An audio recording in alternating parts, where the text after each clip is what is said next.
கிறிஸ்துவுக்குள் பிரியமானவர்களே, இந்த நாளுக்கான மாலை நேரம் அண்ணா அப்போஸ்தலனாகிய யோவான் எழுதின 2ஆம் நிருபம் 1ஆம் அதிகாரம் 1வது வசனம். 2 யோவான் 1:1. In English it's 2 John 1:2. In English it's 1:2. நமக்குள் நிலை நிற்கிறதும் என்றென்றைக்கும் நம்மோடு இருப்பதுமாகிய சத்தியத்தை நிமித்தம் நான் மாத்திரமல்ல, சத்தியத்தை அறிந்திருக்கிற யாவரும் சத்தியத்தின்படி நேசித்திருக்கிறவளும். அதாவது இங்கே திரும்ப திரும்ப சத்தியம் என்கிற வார்த்தையை இங்கே அப்போஸ்தலனாகிய யோவான் தன் நிருபத்தில் எழுதுகிறார். இந்த 2வது நிருபம் கிட்டத்தட்ட 1வது நிருபம் மாதிரி இருந்தாலும், எப்படி ஒரு கிறிஸ்தவத்தில் நாம் ஒருத்தரை ஒருவர் ஏற்றுக்கொண்டு அன்பு செலுத்த வேண்டியதனுடைய அவசியம் என்ன, அதை நம்ம எப்படி செலுத்தணும், அதே சமயத்தில் நம்ம யாருக்கு அப்படிப்பட்ட அன்பை செலுத்தக்கூடாது என்பதை குறித்து சொல்லக்கூடிய நிருபம் தான் அந்த நிருபம். அங்கே முதல்ல என்ன சொல்கிறாரு, நமக்குள்ள நிலை நிற்கிற என்றென்றைக்கு நிற்கிற சத்தியம் எது? தேவனுடைய வார்த்தை.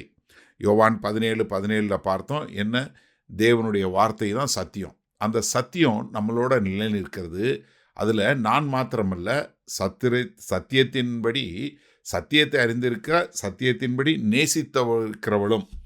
என்ன, அங்கே உள்ள ஒரு வீட்டில் நடக்கக்கூடிய ஒரு சபைக்கு எழுதுகிறார். அங்கே எழுதும்போது சத்தியத்தில் நிற்கிறீங்க, சத்தியத்தில் நிலை நிற்கிறீங்க, அந்த சத்தியம் நிலை நிற்கக்கூடியதாக உங்களுக்குள்ளே இருக்குது என்று சொல்லக்கூடியதாக அந்த சபைக்கு எழுதுகிறார். ஏன்னா அங்கே இந்த 2 யோவானும் 3 யோவானும் நீங்கள் பார்த்தீங்கன்னா, ஒரு தனிப்பட்ட மனிதன் இன்னொரு தனிப்பட்டவங்களுக்கு கடிதம் எழுதக்கூடிய ஒரு காரியத்தை பார்க்குறோம். அப்போ அவங்க சொல்லும்போது முதலாவது என்ன சொல்கிறார்? சத்தியம். நீங்கள் கொலோசியர் 3வது அதிகாரம் 16வது வசனத்தில் பார்க்கும்போது, கிறிஸ்துவின் வசனம் உங்களுக்குள்ளே சகல ஞானத்தோடும் பரிபூரணமாய் வாசமாக இருப்பதாக சங்கீதங்களினாலும் கீர்த்தனைகளினாலும் ஞான பாட்டுகளினாலும் ஒருவருக்கொருவர் போதித்து புத்தி சொல்லி கொண்டு உங்கள் இருதயத்திலே கர்த்தரை பக்தியுடன் பாடி. என்ன, தேவனுடைய வார்த்தை உங்களுக்குள்ளே இருக்கணும், அது நிலை நிற்கணும். நீங்கள் ஒருத்தருக்கு ஒருத்தர் அதை போதிக்கக்கூடிய மக்களாக, அதில் நிலை நிற்கக்கூடிய மக்களாக. அப்போஸ்தலனாகிய யோவான் தன் நிருபத்தில் நமக்கு சொல்லிக் கொடுக்கக்கூடிய யார் என்னன்னா, 3 காரியத்தை மிக தெளிவாக எப்பொழுதும் சொல்லிக் கொடுக்குறார். முதலாவது என்ன? சத்தியம். அந்த சத்தியத்துக்கு நீங்கள் சத்தியத்தில் இருக்கும்போது நீங்கள் எப்படிப்பட்டவங்களாக இருப்பீங்க? அன்பு செலுத்தக்கூடிய மக்களாக இருப்பீர்கள். சத்தியம். 2வது என்ன? அன்பு. இந்த அன்பு என்பது ஒரு உணர்வுபூர்வமான காரியம் மாத்திரம் இல்லை, நம்ம தெரிந்தெடுத்து லவ் பண்ணுவது, தெரிந்தெடுத்து அன்பு செலுத்துவது. அப்போ அதற்கு தேவை என்ன? கீழ்ப்படிதல். அப்போ ஒரு 3 காரியம் யோவானுடைய கடிதத்தில் நம்ம திரும்ப திரும்ப பார்க்க முடியும். என்ன? சத்தியம், அன்பு, கீழ்ப்படிதல். இந்த 3ஐயும் தான் சொல்லக்கூடியதான். அப்போ இங்கே ஒரு சபைக்கு எழுதும்போது நீங்கள் முதலாவது சத்தியத்தில் நிலை நிற்கிறதும், என்றென்றைக்கும் நம்ம சத்தியத்தின் நிமித்தம் நம்ம வாழுகிறோம். அது மாத்திரமில்ல, சத்தியத்தை அறிந்தவர்களாயும் நாம் இருக்கிறோம். அப்படிப்பட்ட சகோதரிக்கு நான் எழுதுகிறது என்று சொல்லக்கூடிய ஒரு காரியமாக தான் கடிதத்தை எழுதுகிறாரு. சரி, இந்த நாளில் இந்த வசனத்தை நம்ம எப்படி எடுத்துக்கொள்வது? யோவான் கடிதம் எழுதும்போது சத்தியத்தை அறிந்தவர்களும் சத்தியத்தை நிமித்தம் நம்மோடு இருப்பவர்களும் என்று சொல்கிறாரு. நீங்கள் கர்த்தராகிய இயேசு கிறிஸ்துவனுடைய சபையில் இருப்பதற்கு காரணம் சத்தியம் ஒரு காரணமாக இருக்கிறதா? தயவு செய்து நீங்கள் சிந்திச்சு பாருங்கள்.